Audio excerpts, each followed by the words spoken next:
Hi friends, welcome to Ring for Luck. இன்னைக்கு நம்ம பார்க்க போகிறது ஒரு நாகர்கோவில் ஸ்டைல் வறுத்தரைச்ச மீன் குழம்பு இல்லைன்னா கருத்த கறி. அது இப்போ எப்படி செய்யலாங்கிறத பார்க்கலாம்.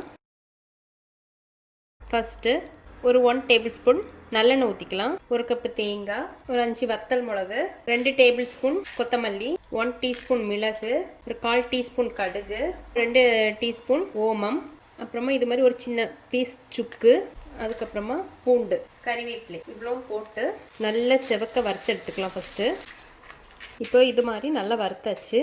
அதுக்கப்புறமா இதில் ஒரு 1/2 டீஸ்பூன் பெருங்காயம், 1 டீஸ்பூன் மஞ்சத்தூள் இவ்வளோ போட்டு நல்லா மிக்ஸ் பண்ணிவிட்டு நம்ம கேஸ் ஆஃப் பண்ணிக்கலாம். இது நல்லா ஆறுனதுக்கப்புறமா மிக்சியில் போட்டு நல்லா நைஸ் பேஸ்ட்டாக தண்ணி ஊற்றி அரைச்சி எடுத்துக்கலாம்.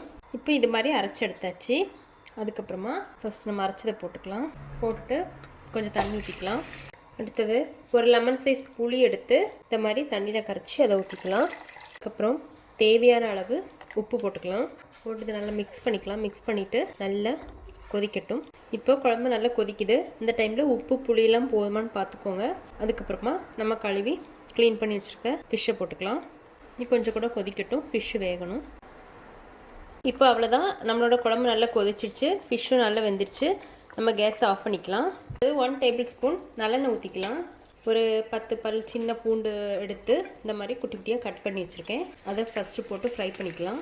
இப்போ பூண்டு கொஞ்சம் செவந்துருச்சு. அதுக்கப்புறமா கொஞ்சமாக கறிவேப்பிலை இப்போ நம்ம ஃப்ரை பண்ணி வச்சுருக்கதை இந்த குழம்புல ஊற்றிக்கலாம்.